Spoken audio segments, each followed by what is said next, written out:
manuevers.com.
Okay, Tuesday edition of the After Show. Got Wink and Justice with you. Wink over here on the East Coast.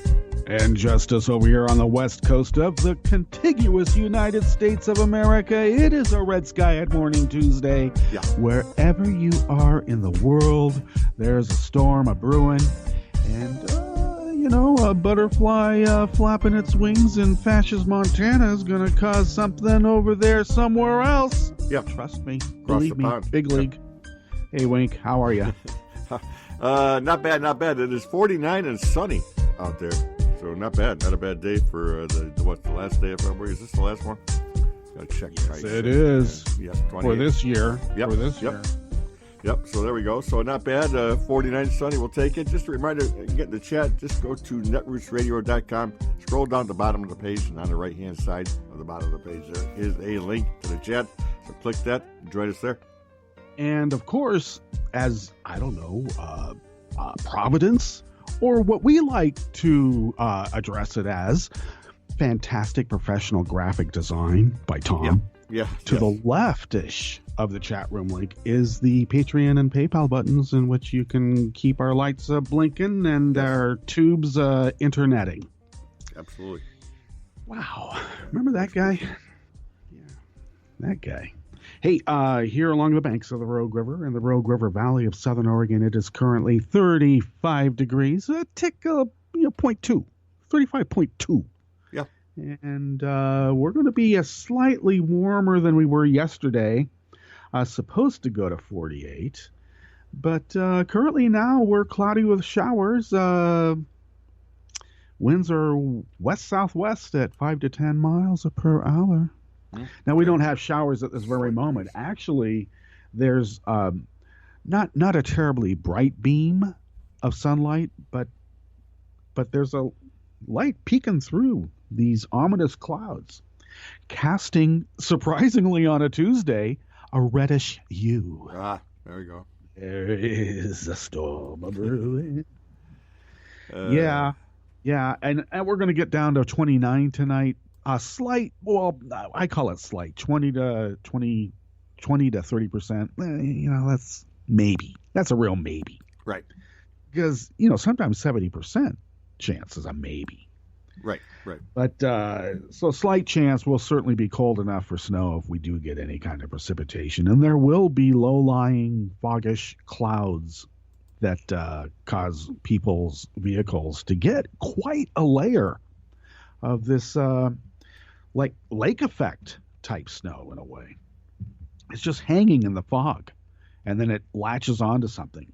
So we'll have that. Yeah. Winter's still here, buddy. Winter is still here. I've been hearing that in other places it's like 80 degrees and surfing. Oh yeah. And they don't even have an ocean. Right. It's weird. Yes. Oh boy. Yeah, we got another month. Yep. So, but at least we're in the last month for the most part. So the selected leader representing the of the United States, or I don't know how should I put it, the selected leader who represents the United States at the Duma. That's what I was trying to say. Yeah, there you go. Yeah. Addresses a joint Senate House meeting tonight, as presidents always do. right? And then after that, it's called a State of the Union. The next one will be a State of the Union. Right. But Right. this one is, a joint address to the Senate and House. And I heard Maxine Waters is not going to go.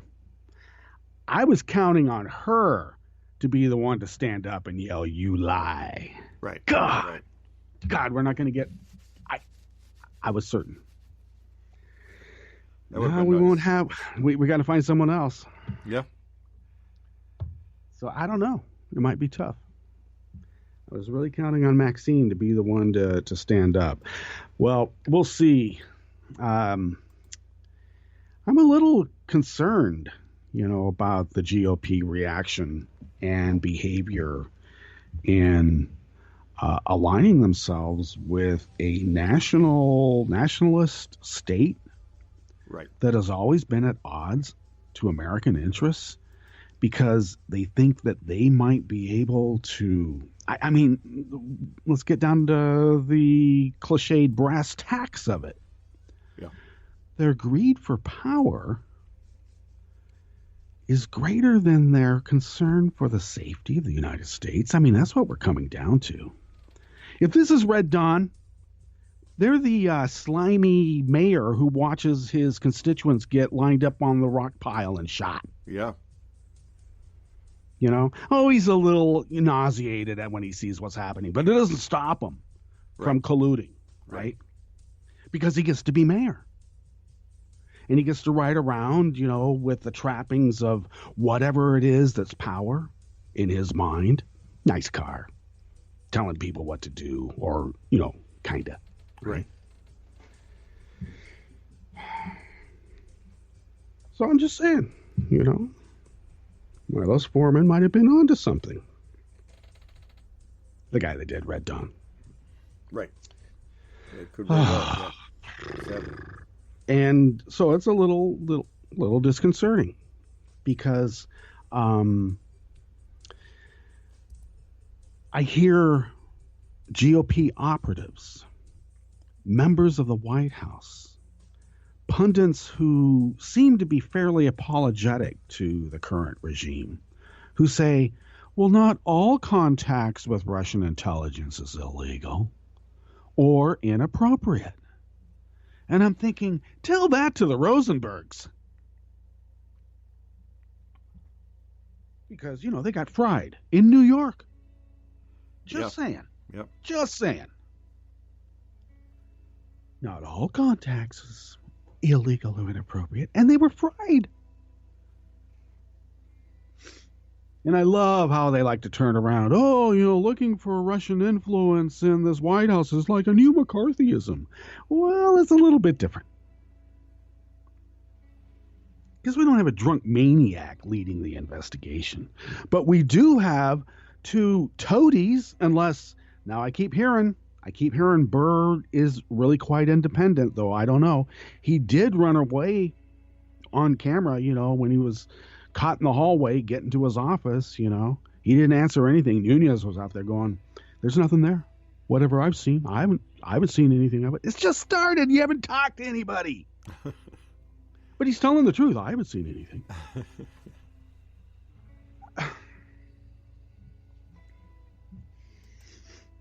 So we'll see. Yeah. Who's that? Because I don't want to go to the drive-in because there is like one, I think, left in my whole state. Right. But I want to go to that drive-in and yell, "Avenge me, boys!" I really don't. Because I want to be, I want to be the fighter pilot that, well, I won't even be able to do that. I'll be lucky if I'm the old guy who sends his granddaughters off with the guys to go live in the mountains. I'll be lucky if I'm that guy. Yeah. Jesus. The world. I waited my whole life to, confront these issues, and now I'm like aged right out of it. It sucks. That does. I agree. Man, oh man. Yeah, just when you got the opportunity, and then when you age see factor. whenever I saw like the refugee lines from like World War II, you Yep. know, and you Yep. see the hunched over old people, you know, walking or limping behind the cart. You Right. never see yourself as that. No, not at all. No. You never.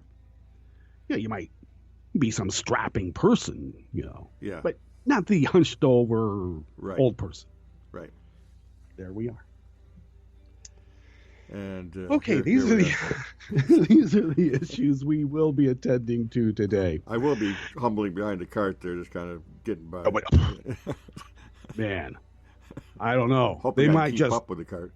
they might just leave me along the sort of like bank of the ditch, and Yeah, you rest here, and if you get up, you get up, and if you don't, well, Yeah. you know, dust to dust. Yeah, exactly. Yeah. No, that's the you never think you're going to be food for the bears, No. right? No. You always think you're going to fight the bear. You never think that you're going to like, oh, well, you're the one culled from the herd now. Yep. All right.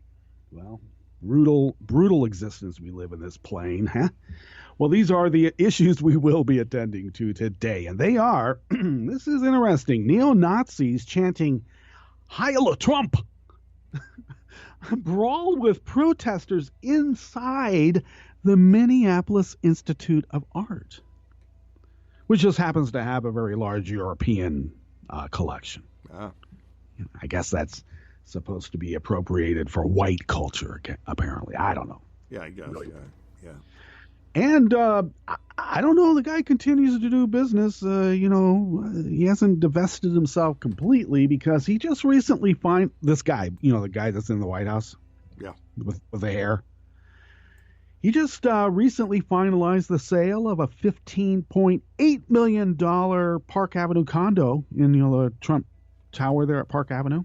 Yeah. To a Chinese businesswoman who just coincidentally fixes financial deals between countries. Ah, there you go. There you go. Sold for what was it?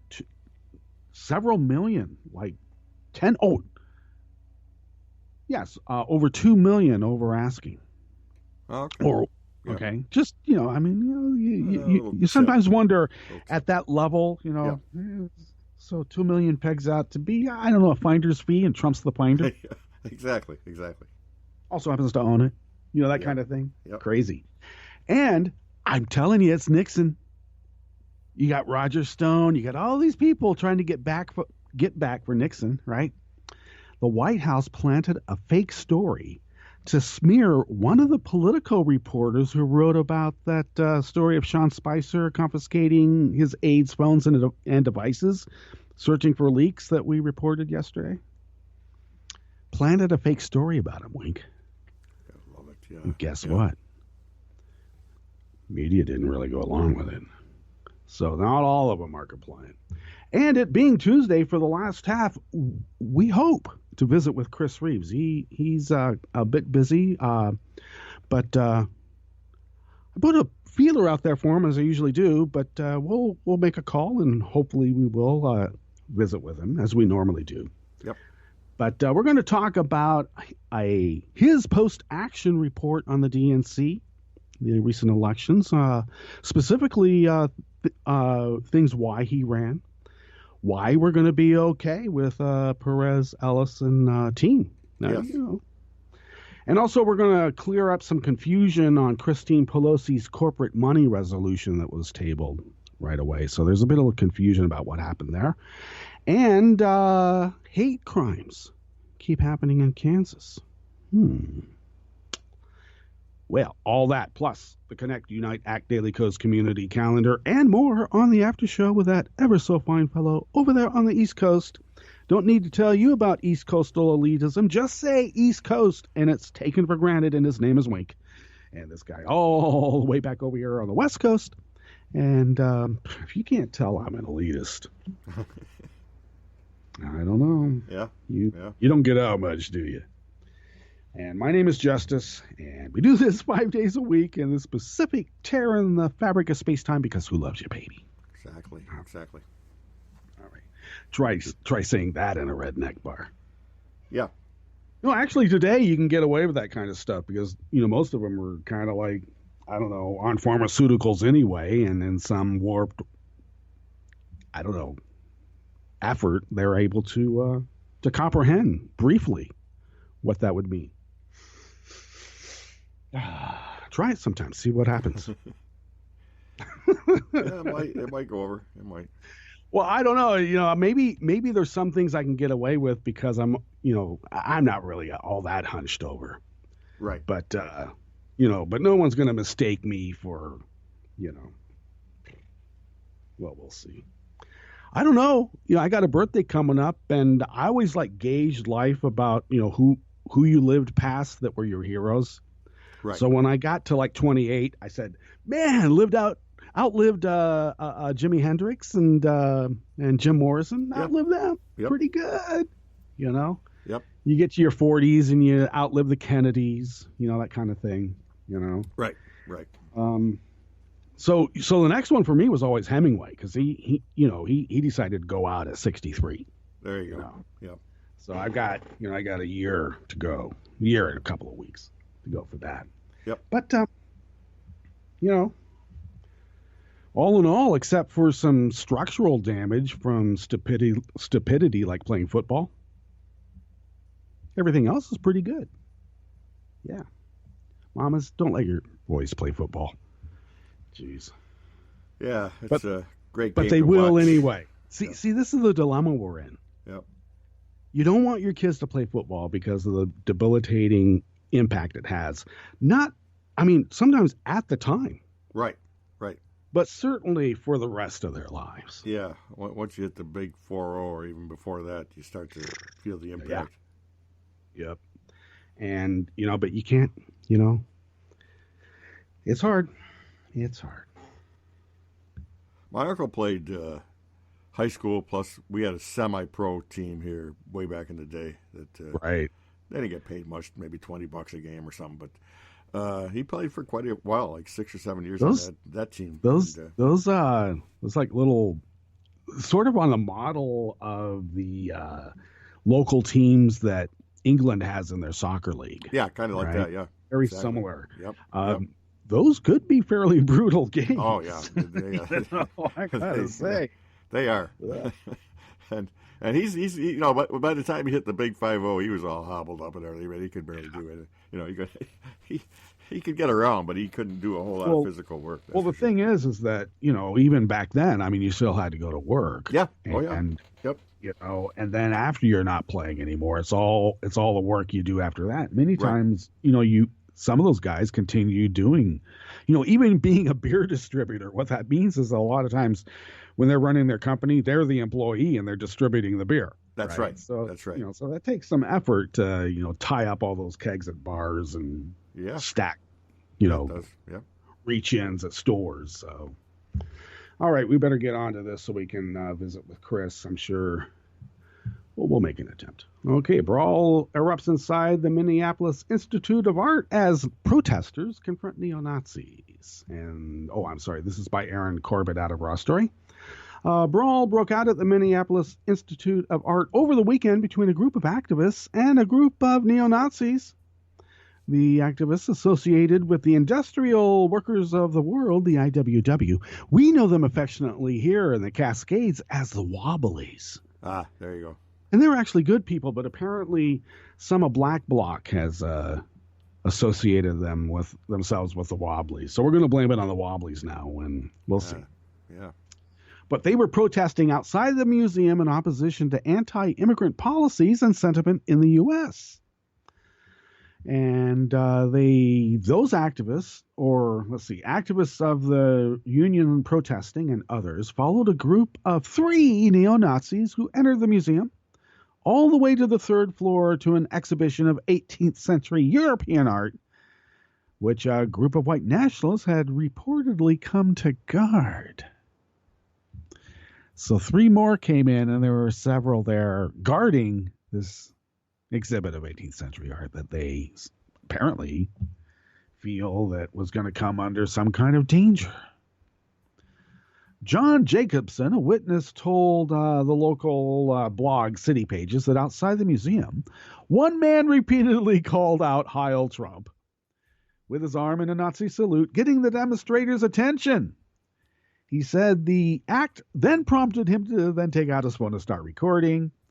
And he shared his video on Facebook, writing, "Nazi scum started yelling Heil Trump outside the Minneapolis Institute of Art, where some sort of neo-Nazi meeting is taking place today. Cops stepped in before the crowd gathered to protest and could kick his ass." And he's got that all on his cell phone. Yeah. Another witness said that the group of neo-Nazis arrived at the classical European art display to guard it. City Pages reported that the European art was located near a protest-themed exhibit with photos of Martin Luther King Jr. and Mahatma Gandhi. Once the group entered the building to guard the parenthetical here white European art display, they were followed by anti-fascist protesters, and an altercation ensued to include a shoving match with some punches thrown. A museum spokesperson said at least one of the neo-Nazis was attacked but did not press charges. The witness who reported the events on Twitter noted anti-fascists wearing all black counter-protested with some punches thrown and brawling with neo-Nazis in the museum. They added that the group of neo-Nazis appeared to be affiliated with Identity Evropa, a white nationalist fascist group that was founded in March of 2016. Wow, that's just last year, by Nathan D'Amico. I don't know. Now, D'Amico, a veteran, I love this. Don't blame the military. Don't say it. I understand that not everybody comes out of the military, but remember that DOJ report that said you got to watch out for these white nationalists coming out of the military? Yeah. Yep.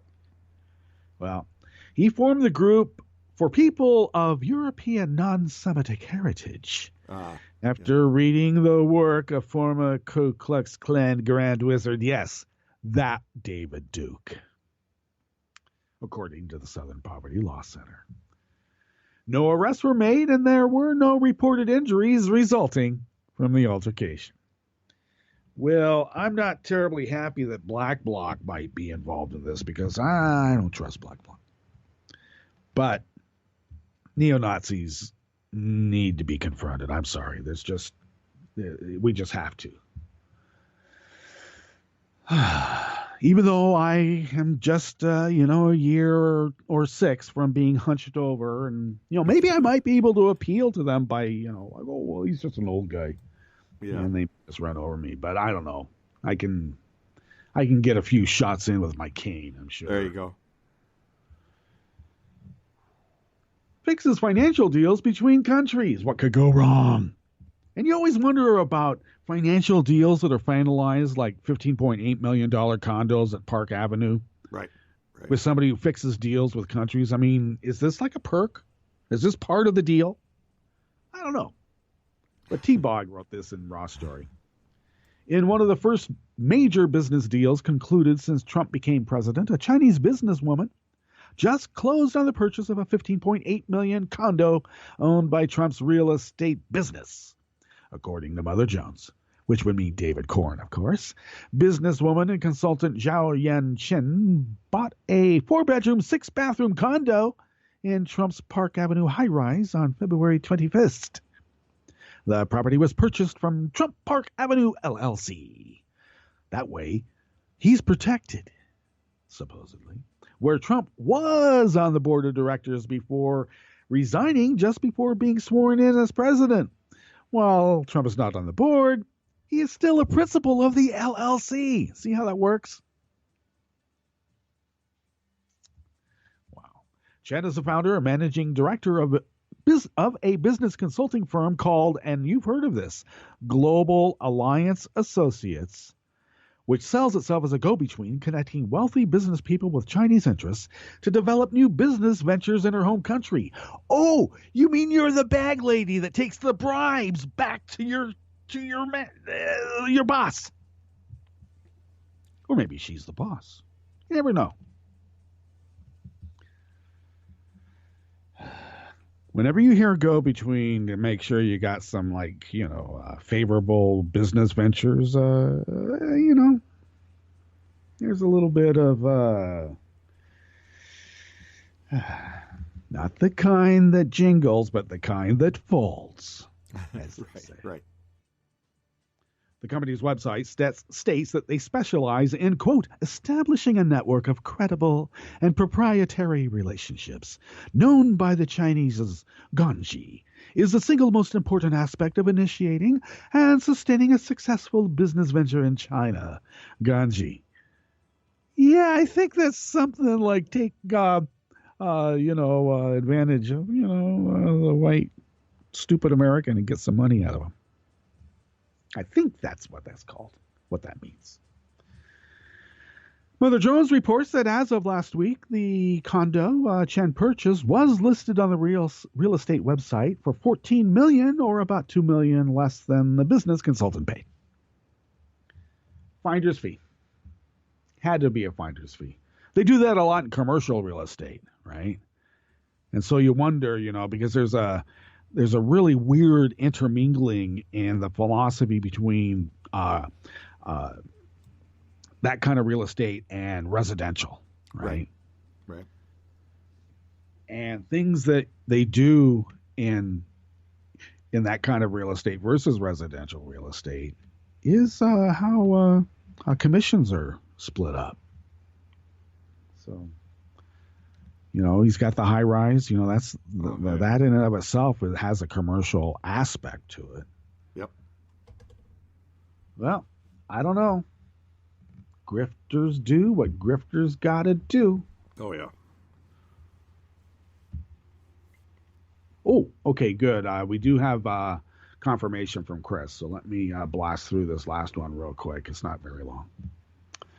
By Travis Getty's out of Raw Story. The White House apparently attempted to smear a critical reporter by planting a story about him, laughing at the mention of a Navy SEAL's death. This is sick. How they will use anything for oh my God. Politico published a story Sunday morning by Alex Eisenstadt and Annie Carney on a surprise meeting called by White House Press Secretary Sean Spicer to examine aides' phones and other electronic devices for evidence of leaks. When multiple sources leaked details of that meeting to Eisenstadt and Carney, it appears other White House officials slapped back at one of the Politico reporters using the death of a Navy SEAL, killed just days after Donald Trump's inauguration in the controversial Yemen raid. Now, of course, I'm not really fond of the Mooney. Well, this is the Examiner, but, they're kind of the Mooney Times, right? Well, they published a story Sunday evening about 6.5 hours after the phone check report broke that claims one of the Political reporters mocked a Trump's aide's emotional reaction to the death of Chief Petty Officer William Ryan Owens. Political's editor Cardi Buttoff Brown accused the White House of anonymously planning a false story to smear one of the website's reporters. Trump complained last week that anonymous sources should be banned as sources of fake news. Eisenstadt and Carney reported that Spicer had caused Deputy Communications Director Jessica Diet to cry after criticizing her work at a staff meeting, but the press secretary offered a denial to Politico. The only time Jessica recalls almost getting emotional is when we had to relay the information on the death of Chief Ryan Owens, Spicer said. I didn't make her cry. News of the petty officer's death made her cry. I would never make anybody cry. Jesus. Right. I don't know. Hours after the story broke, one informed official told the Examiner's Paul Bedard that Eisenstadt appeared dismissive and laughed at Spicer's denial. He started laughing about that seal, the informed official told the Examiner. That anonymous White House source also complained that Politico had described Diet as a more junior spokesperson, which the official found insulting. Political spokesman Brian Dayspring flatly denied that Eisenstadt had laughed at the reference of Owens' death, and the Examiner's Bedard defended his use of the anonymous source for his report. I thought Brad had a good response, as did the anonymous Politico reporter who characterized Spicer. He told the Washington Post. Wow. A little bit of a catfight there, I would think. But the concept of planting a false story, I mean, this goes hand in hand with both Intel chairmans running interference, right? Right. It's right up there with telling Judith Miller something. Judith Miller reports it, and then you cite Judith Miller on the validity of what's happening. So, of course, we have to suspend civil rights. Indeed. Right? That's how it works. All right, let's get to our Jim Hightower break, and we'll connect with Chris Reeves. And but before we actually discuss with him, of course, we'll go over the Connect, Unite, Act Daily Co's community calendar. And you're listening to the After Show on Netroots Radio with Wink and Justice, and we will be right back. I love the names: Bobcat Farm, Golden Eagle Ranch, Long Prairie, Pintail Vineyard, Roadrunner Ranch, and 10 Mile Farm. They conjure up Americana, the old home place, and our rich rural culture.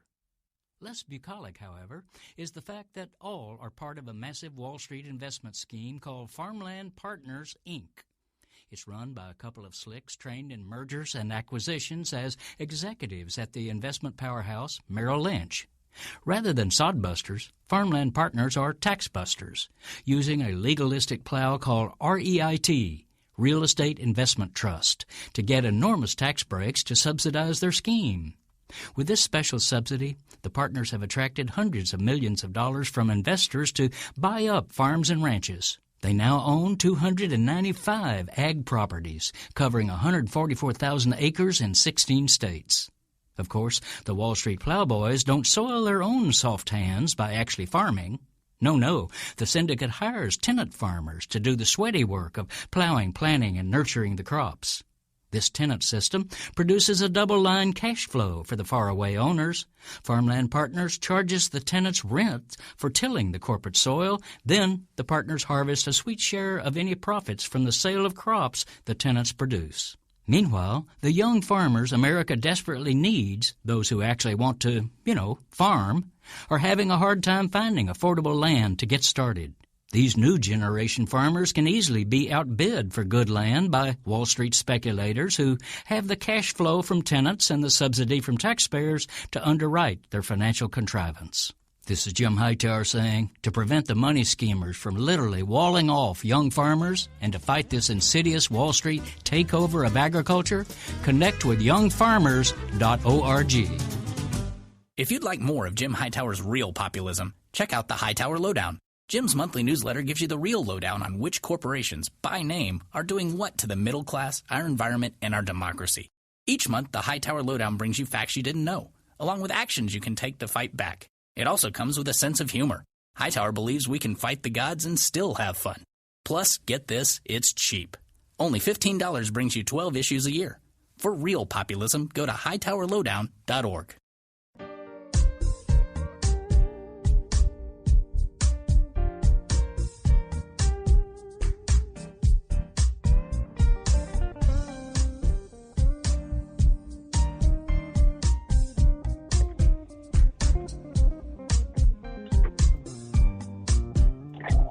Okay, we're back. And indeed, we are back. And thank you for sticking with us. This is the After Show with Wink and Justice. Justice here along the banks of the Rogue River, in the Rogue River Valley of Southern Oregon on the West Coast. Wink is in upstate New York, 21 on the East Coast. Chris Reeves is in the Great Plains of the Midwest, Kansas, Missouri, somewhere around there, his beat. Yep. And our crew, of course, are always going to be the ethereal creatures who reside in the cloud, whose advanced intergalactic technical abilities allow Netroots Radio and thus by extension the After Show to span the globe, the solar system. And today, beyond. Heck yeah. All right. We don't need to go in the York cloud and all that stuff. You know that. All right. Today's Connect, Unite, Act Daily Co's community calendar is facilitated by Eric Lewis, the great cartoonist Eric Lewis. And his opening today is about, building blocks of sorts. Einstein's building blocks that he played with as a small boy have come up for sale. Listing price, what was that? Only $160,000. Yeah. Yep. But they're complicated structures, Anchor Steinbockutsten blocks. Interesting. So Eric talks about his Lego collection. You know, I always loved Lincoln Logs when I was a kid. There you go. Yep. Right, those were my favorite. Yep. And but also when I was 8 years still old, make them too. They still make those. when I was 8 years old, it's not really building blocks, but I built a crystal radio set that had some. I mean, I pulled in some fire hoses in the world on that little thing out in the boonies and the farmlands near Corvallis, Oregon, when I was a kid. So that was something. Okay, so events currently scheduled. Of course, Navajo does maintain the event list, so cosmail her with any information about your events. Cincinnati Co's will be meeting up on March 4th, 3:30 to 5 p.m.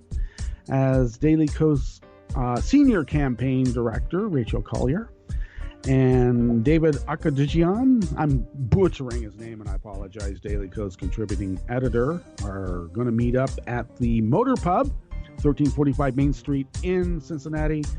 A short program by Rachel and David, and including Josh Nelson from Credo. All right. So let's see. Who do we get a hold of for that? Yes, RSVP at the event page that has a link here at the Connect Unite Act diary. So go there. Yep. Colorado Community's next Caffeinating Liberally will be March 25th, which is the fourth Saturday of every month that they meet, of course, at the Common Grounds Coffee House, 44th and Vallejo in Denver from 9 a.m. to noonish at the table by the piano. Get a hold of Left Candid or Colorado Tim to let them know that you will be showing up for that. Right. And Saturday, April 22nd is the March for Science in Los Angeles, and LA Cossacks will be marching as a contingent. Cosmail Susans, the march, of course, is on Saturday, April 22nd from 9 a.m. to noon. Once again, Cosmail Susans, and you'll get more details as we get closer to that date. Navajo will be in town on Sunday, April 23rd at Spitzer's Corner, 101 Revington Street at high noon. Cosmail Navajo to RSVP for that. And, of course, the Epic Glacier National Park meetup, third annual meetup, June 30th through July 2nd. Thinking Fella and Ojibwa are organizing. Go to the Connect Unite Act Daily Co's diary to go to the link for a diary about important details. It's more than taking a power bar. All right? They don't call it Glacier National Park for nothing. So that is your Connect Unite Act Daily Co's community calendar for the last day of February of 2017. And we are now in the last half part of the show. And thank you for joining us again, Chris. You had a busy weekend. Ugh, so busy. But it was good. We got a lot accomplished, I think. Well, let's start off with, well, you had a fairly comprehensive diary, and I have a link to my show notes, which, of course, people can get either at Daily Co's itself or at on our Facebook, Netroots Radio Facebook page. But regardless, you had a fairly comprehensive list of what occurred there, and you called it a post-action report and why you ran. So I think that those kind of meld into each other, and then you sum up with why we're going to be okay. So I'll just let you go through that. Well, good. Of course, our meeting was basically 4 days, so Thursday, Friday, Saturday, and then kind of a cool down on Sunday while people got out of town. And there were, of course, some functions on Wednesday night. There's almost no way that all the membership could make all of the meetings and opportunities, but of course I made all the meetings that I could make. We started off the week, of course, with really the high pressure around our chairs race, which was between Keith Ellison, Perez, Sally Boynton Brown. I'm trying to think of who all else was in there. Pete Buttigieg, right. Sam Ronan, Peter Prakarsky, Jamie Harrison. And of course, we came down to the final vote, and many had dropped out at that time. And at the end, it was Peter Prakarsky, Sam Ronan, Sally Boynton Brown, Tom Perez, Keith Ellison, and then Pete Buttigieg dropped out at the last minute. I mean, the last minute. Right. In what I thought was a pretty spectacular speech from the dais. So, Will, can I ask something can I ask something real quick about one of the candidates? I mean, we know, sure, of course, that Perez and Ellison are. I like to think of them as a team. A tag team in a way. We'll see how. Well, look, I really love that. They're good friends. Yeah. So and you know, Perez has some real bona fides. I mean, I don't know why people are coloring him in a certain rigid ideology. But my question is the young mayor. Now, mm-hmm, the DNC really, in some respects, might be not really the stepping stone to greater things, but he seems to be a viable something. Right. Well, what kind of future? I mean, I being a good mayor is success in and of itself, but I don't know. He's young. What might his arc be? Did anybody recognize that there? I think a lot of people recognized it. I think once he got done getting off the stage, there were a lot of people who were basically saying, wow, this guy has a future. He's very impressive. His speech was really good. And frankly, his pitch was solid. His entire pitch for the weekend was basically, we've got to avoid tearing ourselves apart. You know, too many people have framed this as Bernie v. Hillary. Why don't we do something else? And that was a pitch that resonated with some people. Now, at no point did he really have the firm votes, you know, to get him anywhere. But it was one where he had the respect of a lot of the members. And so for a lot of members, he was their second choice. I mean, you know, members were pretty divided between Perez and Ellison, but they said, look, if neither of our guys gets there and there's a big enough gap, there might be a chance to compromise and just say, let's not keep fighting. I think if the first round ended 212 to 200, I'm sorry, and it took 214 to win. And so with Perez 2 votes away, you know, that was not going to happen. But if the first round had ended 160, and then everybody else had a big bunch of numbers in the middle, that was Buttigieg's path, and it just didn't materialize for him. But he was great. He was great in the meetings. He was well-spoken, good guy. No, I really liked Pete. Now let's dispel one of the many rumors.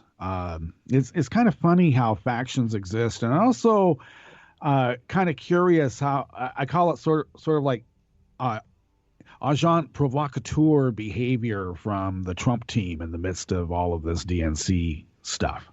But let's dispel one of the rumors, and we'll get to Pelosi's, or rumors, but misunderstandings as well as rumors, and we'll get to Pelosi in a bit here. But there was some technical glitches at the hotel. Now, whenever I've gone to NetRees Nation, just as some background, on Radio Row, I mean, wireless is really tough. We can't broadcast on wireless. We have to be plugged in. You know, because there's just too many people with devices, and we don't have enough power to do anything. Go, you know, pull in or out. And so you guys had to move to paper ballots, which I got to tell you, out in the world, there were all these like conspiracy rumors going on, and this is just how it sometimes happens in a hotel. I thought, I got to tell you, I thought that was really funny because 90% of the time when I hear conspiracies about voting, it's people are saying, get a paper ballot. That way there's no way that they can disregard your vote. And in this case, it was the reverse. It was like, why are we using paper ballots? Conspiracy. But what we had decided really Thursday night was that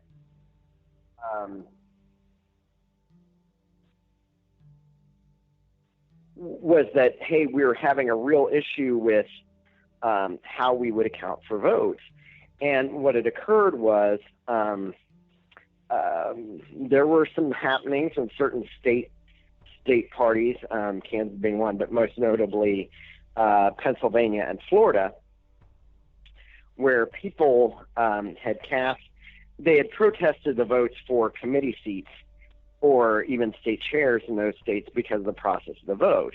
And so as a result of that, the National Committee pretty much said, no matter what, we're going to do a paper ballot to make sure nobody can question the vote. You're going to have to sign your name. From now on, a signed name ballot is the requirement for pretty much everywhere in order to make sure that there aren't these contested claims of did anybody vote for anybody else. So do I still have you there? Yeah. Oh, yeah. Yeah, we're here. Okay, so one of the things that occurred was we had started this on Thursday, and we said, okay, well, we'll use an electronic system and a paper system at the same time. That way we have results right away.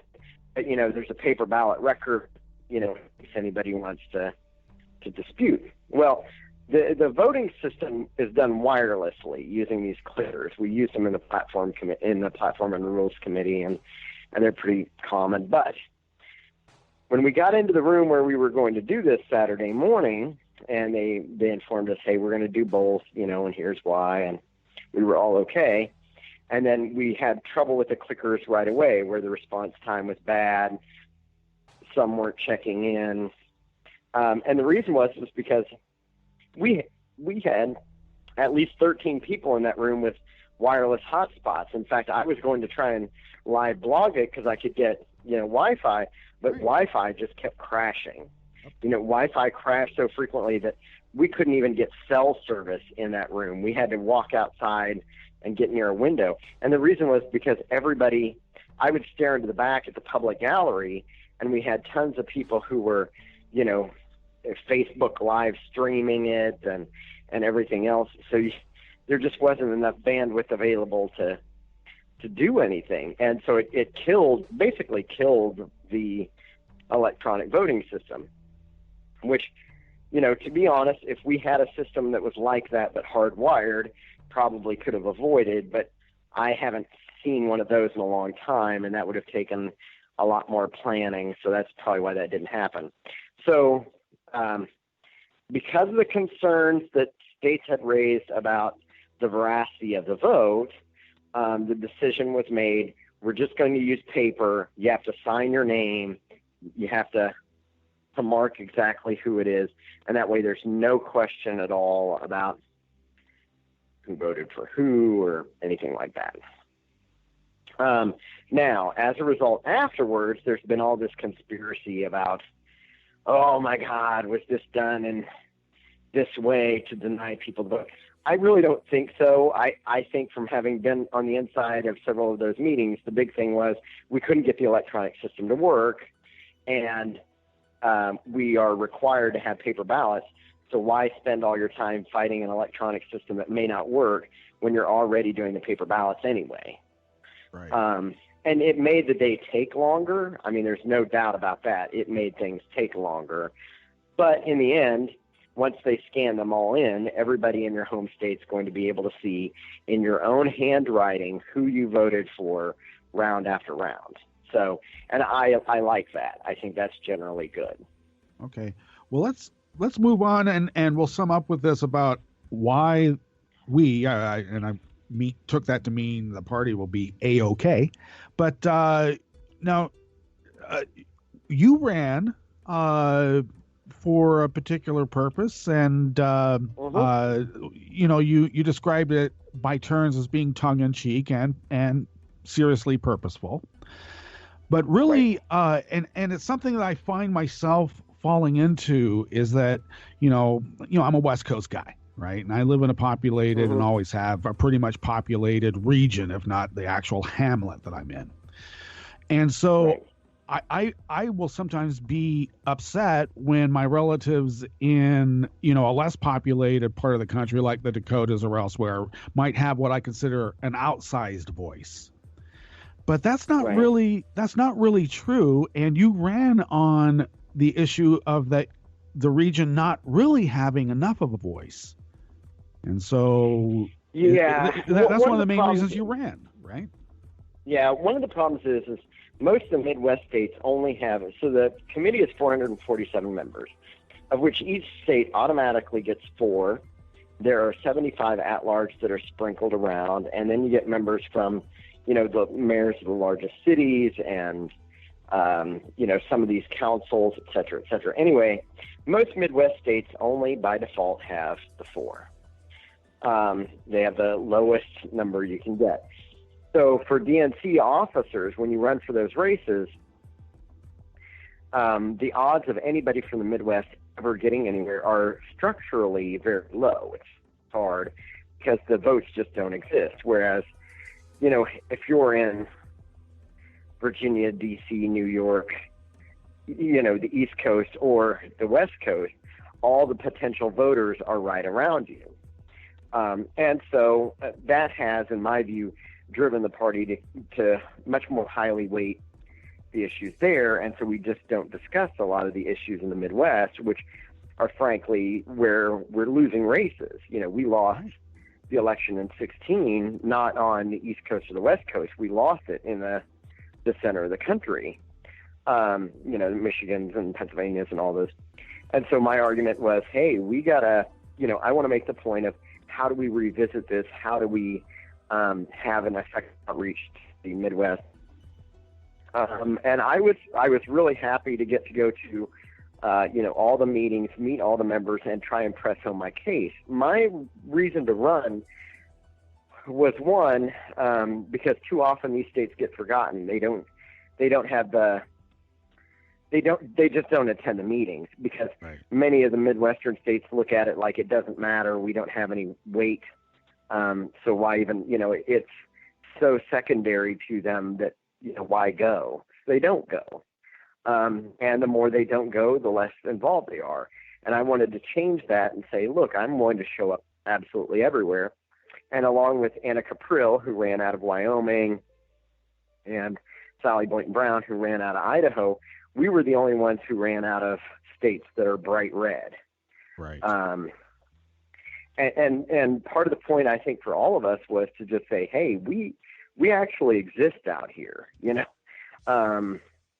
let's have a conversation. Let's talk about what this is about. And so I went to all the meetings and I got to meet huge numbers of members, and we were able to discuss, the issues that impact us that are very different than the rest of the country. And I think for a lot of members, it was eye-opening to just say, hey, things are going on out there, and to make it where it's a lot harder to just write that off as I don't know anybody. Well, you look at a state like California, I mean, right along the narrow band of the coast, it's totally blue. And then you go into the interior rural part, and it's not. And it's almost a microcosm, I almost think, of the rest of the state. Now, of course, the rural farmer or constituent in the interior of California, of course, is going to have markedly different concerns, but they are similarities. I'm just saying that we ignore within our own state or region, that demographic.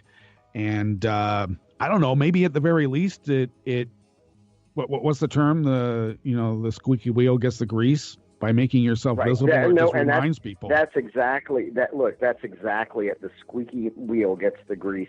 And there was no bigger reason for me to run than to say, hey, and I don't think there was any bigger reason for Anna Caprill came out and said, hey, look, I've got to run because we need help in our state. And you're not going to be able to ignore us if I'm up on the stage every week. And she was right. You can't ignore it. Right. And she deserved the vote. She knew the people. So, this is the way. I had someone send me mail this morning, and they were like, don't you feel foolish running and losing a race? And I said, no, I knew I wasn't going to win the moment I declared I was running. I was a new member running against a state party chair.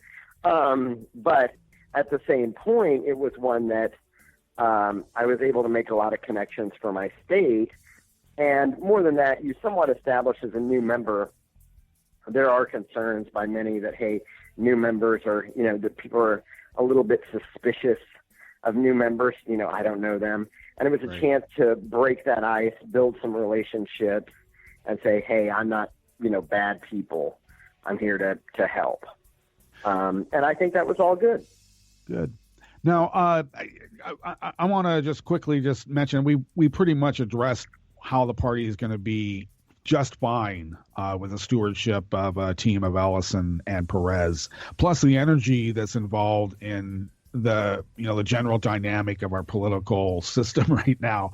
But I want to go ahead. Oh, no, go ahead, finish up. Well, I was going to say that one of the problems of the race for DNC chair was that towards the end it did become contentious, and yet the two candidates themselves, Ellison and Perez, are good friends, like really good friends, as in I know at least at two of the functions that we went to, they went out to eat together. And it's kind of like I went out to eat with, the people who ran in my race, because we're not enemies. There was no animus between us where we're like, oh, I don't like this person. That didn't happen. But from the outsider point of view, they made it out like one was an angel and one was, horrible. Right. And, of course, neither of them believed that at all. And so it was very good to see, them come up and announce unity in the way that they did. And I think that was good for everyone. I also think, frankly. Yeah, go ahead. Go ahead. No, well, I was just saying it's the best of all possible. It's the best of all possible worlds. Yeah, the best of both. Yeah, exactly. Because Ellison still gets to have some influence in his seat as a representative, and still do good work for the DNC. And Perez has his bulldogishness and organizational skills from running the labor department. I just think it's a win-win. Yeah, I think in the end, this works out as well as we could expect. It goes back to an earlier day of the DNC where we did have two people lead the DNC. Someone pointed out to me this morning that the last person in this role was Mike Honda, and that Mike Honda in this role discovered several candidates. His whole job was to run around, discover candidates. And there was a candidate that Mike Honda discovered in this role, and most of us know him because his name is Keith Ellison.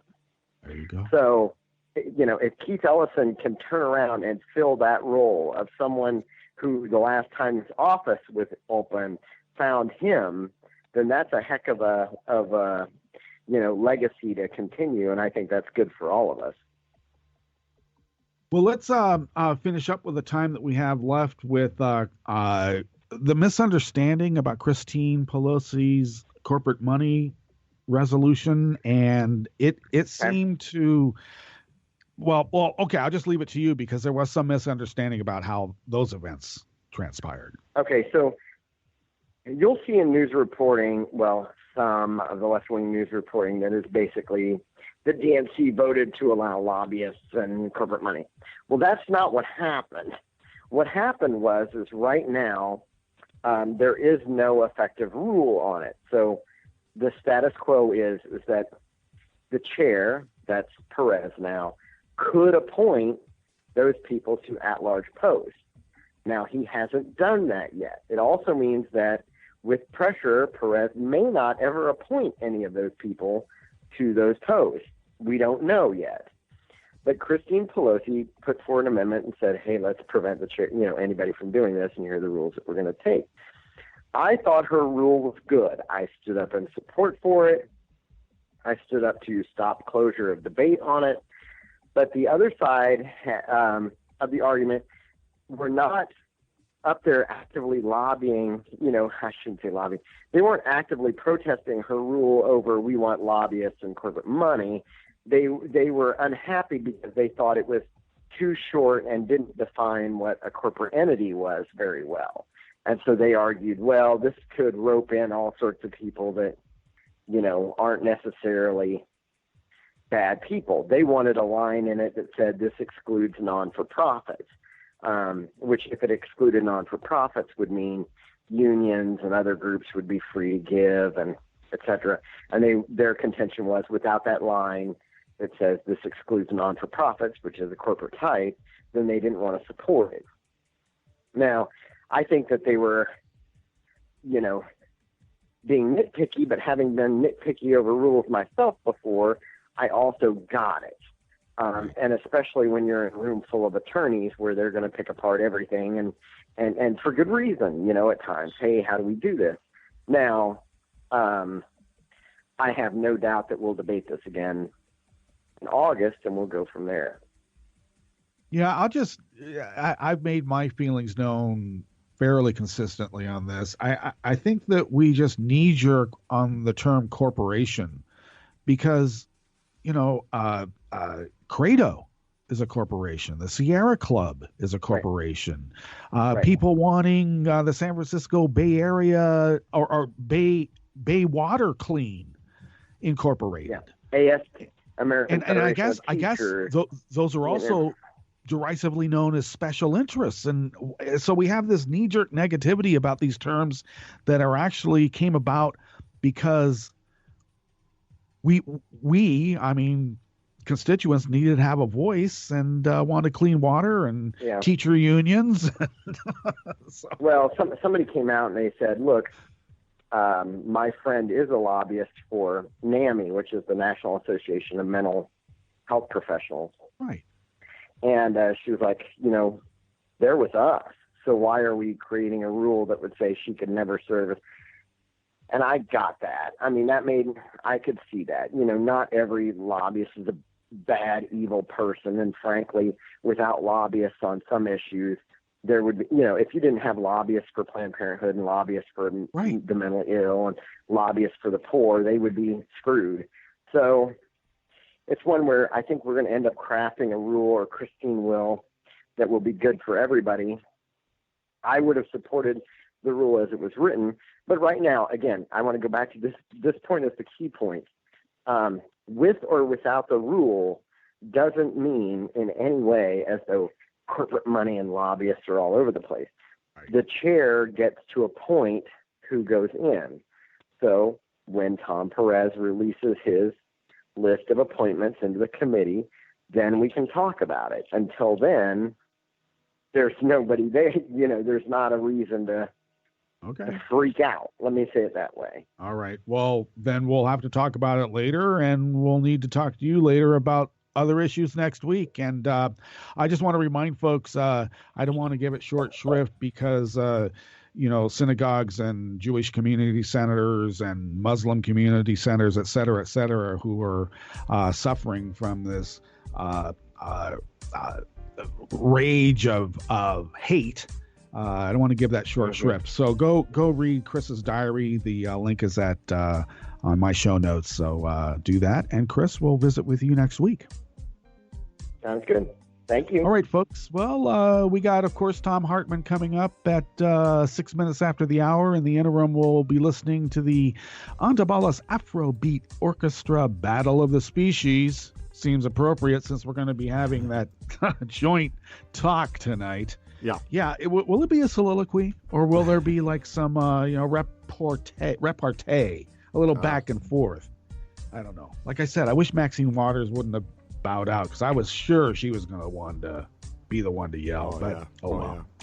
All right, folks. Well, check in with us tomorrow. We'll have Angela Marks visiting with us, and we've got some great things to speak with her about. And, of course, Netroots Radio has some great content throughout the day. So continue listening to Netroots Radio 24/7, 365. And why? Well, because who loves you, baby? Okay, Wink. I'll see you on the other side. All right. We're out.